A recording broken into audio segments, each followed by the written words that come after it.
Addiction is a complex psychological, physiological process which manifests in any behavior that a person enjoys, finds relief in, and therefore craves in the short term, but suffers negative consequences in the long term and doesn't give up despite the negative consequences. Now, notice I said nothing about substances. I said any behavior. So it could be related to cocaine, crystal meth, heroin, fentanyl, marijuana, nicotine, alcohol, whatever. Could also be sex, gambling, internet, relationships, shopping, eating, work, extreme sports, working out, pornography, any number of human activities.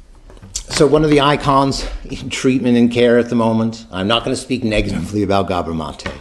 And I think his definition is really solid for people to understand that any behavior that I continue to engage in despite consequence, that provides for me a positive experience, and that I continue to engage in despite other negative consequences that are a result of that, I think it's a really solid definition for people to start with. That's where it starts. However, I do know that my addiction to nicotine is not nearly as detrimental or destructive as my addiction was to crack cocaine, right? They're really different. So again, it is about understanding people individually, and when it comes to then providing care, it is about ensuring that care plan is individually structured for people to work with over time. Mate also likes to say that don't ask me what the addiction is, ask me what your pain is, right? And so, and I do understand that. And again, that's sort of maybe leading us back to an original discussion we had here about 15 minutes ago, which is all about trauma. Like, how are we dealing with the causes and the root causes that continue to make people make choices to engage in something that gives them a short-term positive output or outcome from it, but has long-term consequences?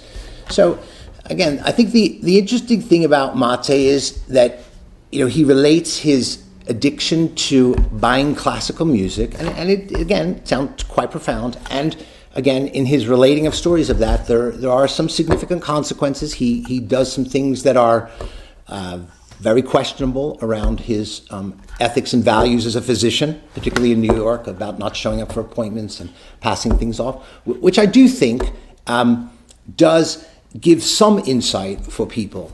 And I suppose what we can say is there are gradations of people's dependence on behaviors or substances, and there are also gradations of the consequence of those behaviors and substances. And again, so when we see somebody who's living on the street as a result of heroin or fentanyl use, the array of their consequences is quite profound. When we see Dr. Mate, you know, living in a penthouse apartment in New York City and buying, you know, in a single day, $800 worth of CDs of like 25 different versions of the same classical piece of music. Yes, I'm not minimizing the pain that it causes him. I'm not minimizing like the impact necessarily on his life. And I'm also saying they're different. And so those two people would need to be worked with very, very differently to achieve an outcome that works for them. And my last piece that I would say about, you know, don't tell me what your addiction is, what is your pain?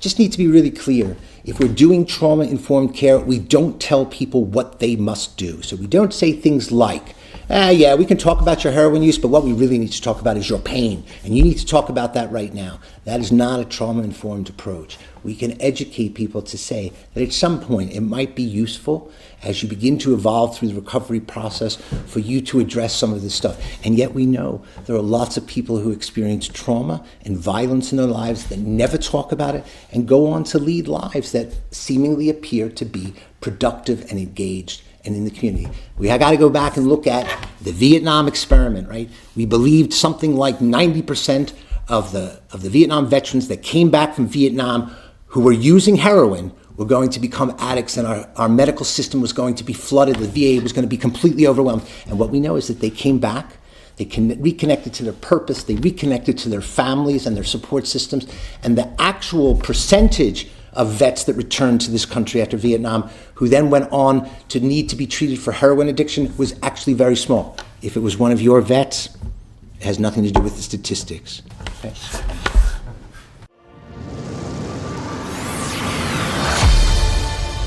Hello, Ava Health.